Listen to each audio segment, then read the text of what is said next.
Good morning students आज हम 10वीं कक्षा की पाठ्य पुस्तक में संकलित पाठ 2 दोहे पढ़ेंगे। दोहे जो हैं ये बिहारी जी द्वारा रचित है। तो बच्चों पहले दोहे पढ़ने से पहले आइए हम थोड़ा सा बिहारी जी का परिचय पढ़ लेते हैं। तो सबसे पहले बिहारी जी का जन्म 1595 में ग्वालियर में हुआ था इनका जन्म। और जब बिहारी 7-8 साल के ही थे तभी इनके पिता जो थे ओरछा चले आए थे और यहाँ बिहारी ने आचार्य केशवदास से काव्य शिक्षा प्राप्त की थी। यहाँ पे जो बिहारी थे केशवदास से इन्होंने ये काव्य की जो शिक्षा थी, कविता लिखने की जो शिक्षा थी, यहाँ से प्राप्त की थी। और यहाँ बिहारी जो थे रहीम के संपर्क में आए थे। यहाँ पे बिहारी की मुलाकात जो थी वो रहीम जी से हुई थी।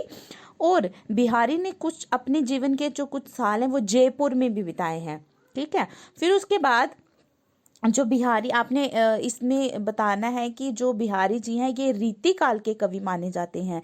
तो इसी कारण इनकी कविता जो है श्रृंगार रस की है और इसलिए नायक, नायिका और नायिका की चेष्टाएं जिन्हें हाव कहते हैं इनमें पर्याप्त मात्रा में मिलती हैं। बिहारी की जो भाषा है वो ब्रज भाषा है, ज़्यादातर उसकी ब्रज भाषा है, लेकिन ये बुंदेलखंड में अधिक दिन तक रहे थे जिसके कारण इनकी भाषा में इनकी जो काव्य है उसमें बुंदेलखंडी शब्दों का प्रयोग भी देखने को मिलता है।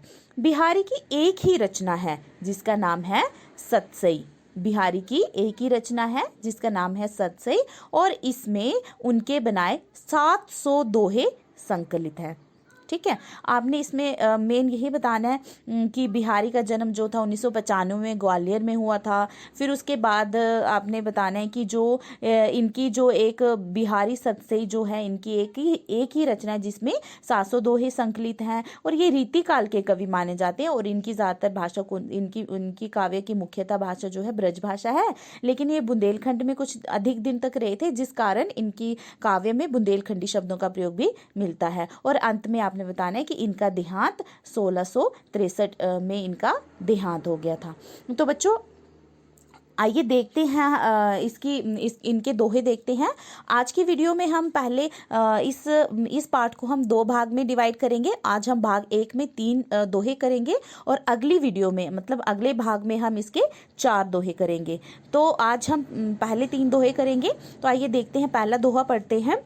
सोहत ओढ़े पितु पटु श्याम सोलोने गात मनो नील मणि सैल पर आतपु पर्यो प्रभात। तो प्रसंग आप जैसे लिखते आ रहे हो उसी तरह से लिखना है। स्टार्टिंग सबसे पहले आपने प्रसंग ही लिखना है। तो प्रसंग में आपने लिखना है कि प्रस्तुत दोहा हिंदी की पाठ्य पुस्तक में संकलित पाठ दोहे में से लिया गया है। इसके कवि बिहारी जी हैं। फिर संदर्भ में आपने बताना है कि इसमें कवि ने श्री कृष्ण के रूप सौंदर्य का वर्णन किया है। मतलब इस दोहे में कवि ने श्री कृष्ण के जो रूप का सुंदरता है उसका वर्णन किया है। तो यहाँ पे कवि क्या कह रहे हैं ये देखते हैं हम व्याख्या में। तो बिहारी जी कहते हैं कि भगवान श्री कृष्ण के सांवले शरीर पर पीले वस्त्र अत्यंत सुशोभित हो रहे हैं। उन्हें देखकर ऐसा प्रतीत होता है मानो किसी नीलमणि पर्वत पर प्रातःकाल की धूप पड़ रही हो। यहाँ श्री कृष्ण के सांवले शरीर को नीलमणि पर्वत तथा पीले वस्त्रों को धूप के समान माना गया है। तो बच्चों इसमें क्या बताया गया है कि जो बिहारी का रूप सौंदर्य का वर्णन किसके साथ किया है, एक नीलमणि पर्वत है उसके साथ, नीलमणि पर्वत के साथ इसका कंपेयर किया हुआ है कि यहाँ पे कवि कह रहे हैं कि जो भगवान श्री कृष्ण सांवले रंग के हैं और उनके जो सांवला शरीर है उस पर उन्होंने कौन से वस्त्र धारण किए हुए हैं, पीले रंग के, पीले जो वस्त्र हैं, पीले कपड़े पहने हुए हैं उन्होंने और उनके सांवले शरीर पर पीले वस्त्र जो हैं वो बहुत ही अच्छे और सुंदर लग रहे हैं। और उन्हें देखकर मतलब श्री कृष्ण को देखकर ऐसा लगता है कि मानो किसी नीलमणि पर्वत पर प्रातःकाल मतलब सुबह सुबह की धूप पड़ रही हो। और यहाँ पे उन्होंने क्या किया हुआ है, जो श्री कृष्ण के सांवले शरीर को उन्होंने नीलमणि पर्वत के साथ कंपेयर किया हुआ है। मतलब जो श्री कृष्ण का सांवला शरीर है वो कैसा है, नीलमणि पर्वत के जैसा है, तथा जो पीले वस्त्र है वो कैसे हैं, धूप के समान है। मतलब उनके पीले वस्त्र धूप के समान है, धूप जैसे है, और उनका जो सांवला शरीर है वो कैसा है, नीलमणि पर्वत के जैसा है। तो फिर भाव में आपने लिखना है कि यहाँ श्री कृष्ण की शोभा का मनोहारी अंकन मतलब वर्णन हुआ है। जो श्री कृष्ण की शोभा है उसका मतलब सुंदरता है उसका यहाँ पे वर्णन किया गया है। तो दूसरा दोहा है, कहलाने एकत बसत अहि मयूर मृग भाग, जगतु तपोवन सो कियो दीर्घ दाग निदाग। ठीक है, फिर इसमें आपने प्रसंग पहले की तरह ही लिखना है, वैसे ही आ जाएगा। फिर संदर्भ में आपने बताना है कि इसमें कवि ने ग्रीष्म ऋतु की भयंकर गर्मी का वर्णन, ग्रीष्म ऋतु होगी जो गर्मी मतलब गर्मी का मौसम, गर्मी का वर्णन किया हुआ है इसमें। जैसे जो जून जुलाई का मौसम होता है ना, वहाँ उस समय बहुत ज़्यादा गर्मी पड़ती है, तो उस समय का इन्होंने यहाँ पे वर्णन किया हुआ है। तो व्याख्या में देखते हैं कवि यहाँ पे क्या कह रहे हैं। कवि जो बिहारी हैं वो अपने आप से ही प्रश्न कर रहे हैं कि कवि बिहारी स्वयं प्रश्न करते हैं कि किस कारण ये से सांप, मोर, हिरन और बाघ एक स्थान पर इकट्ठे हो रहे हैं। इस प्रश्न का स्वयं ही उत्तर देते हुए कहते हैं कि शायद इसका कारण भयंकर गर्मी का होना है। लंबी ग्रीष्म ऋतु की भयंकर गर्मी ने सारे जंगल को तपोवन के समान बना दिया है। यहाँ ये सारे जीव अपना जो भेदभाव है उनका, उनके अंदर जो वैर की भावना है, तो वो भूलकर एक दूसरे के साथ मिलजुल कर रहने लगे हैं। तो आपने इसमें पहले मतलब जो बिहारी हैं वो अपने आप से प्रश्न करते हैं कि क्या कारण है कि जो सांप है, मोर है, हिरन है, बाघ है, ये एक स्थान पर क्योंकि ये एक दूसरे के दुश्मन हैं। ठीक है, एक दूसरे जैसे सांप और मोर एक दूसरे के क्या है, दुश्मन है। बाघ और हिरन क्या होते हैं, आपस में दुश्मन है ना एक दूसरे के ये जानवर।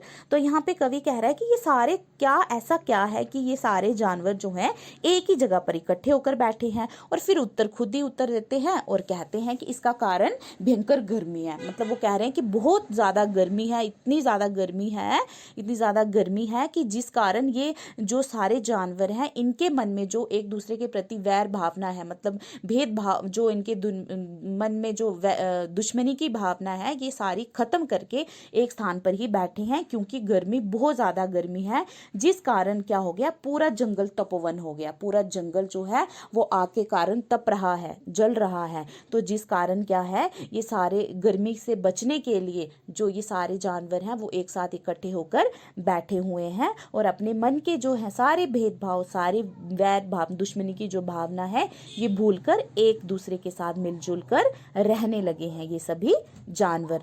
तो भाव में आपने लिखना है कि कवि ने गर्मी की भयंकरता का वर्णन किया है, कि कवि ने इसमें क्या बताया कि बहुत अधिक गर्मी है, जिस कारण सारे जानवर अपना भेदभाव, अपनी जो वैर की भावना, जो दुश्मनी की भावना है, उसको बुलाकर एक स्थान पर मिलजुल कर रहने लगे हैं। तो तीसरा दोहा देखते हैं। बतरस लालच लाल की मुरली धरी लुकाई, सोह करें बोहनु हंसै दैन कहे नटी जाई। तो यहाँ पे क्या बताया है, प्रसंग आपने पहले की तरह ही लिखना है। और संदर्भ में इसमें क्या बताया है, कवि ने बताया है कि नायिका जो है अपने प्रिय मतलब श्री कृष्ण से बात करने के लालच में उनकी बांसुरी छिपा देती हैं। तो बच्चों ये आप सबको पता है कि श्री कृष्ण को अपनी बांसुरी कितनी प्रिय थी। मतलब श्री कृष्ण को मुरलीधर भी कहा जाता है ना, मुरलीधर, क्योंकि वो मुरली को धारण करते थे, मुरली बजाते थे, तो उनको अपनी बांसुरी बहुत ज़्यादा प्यारी थी। तो इसलिए गोपियाँ जो है, गोपियों ने यहाँ पे बांसुरी को अपनी सोत के समान माना है गोपियों ने, क्योंकि श्री कृष्ण को अपनी बांसुरी बहुत ज़्यादा प्यारी थी। तो इसी कारण यहाँ पे कवि ने बताया है कि गोपियाँ उनसे बात करने के लालच में श्री कृष्ण की बांसुरी को छिपा देती हैं। तो वही इसका वर्णन इसमें किया हुआ है। तो नायिका मतलब नायिका कौन होगी, यहाँ पे नायक हो गए, यहाँ पे श्री कृष्ण, नायिका होगी राधा। ठीक है, तो नायिका की एक सखी, मतलब जो नायिका की एक सखी है, सखी मतलब सहेली, दूसरी सखी से कहती है कि हे सखी, नायिका ने श्री कृष्ण से प्रेम भरी बातचीत करने के सुख को प्राप्त करने के लिए उनकी बांसुरी कहीं छिपाकर रख दी है। श्री कृष्ण उसे तरह तरह की कसम देकर अपनी बांसुरी के विषय में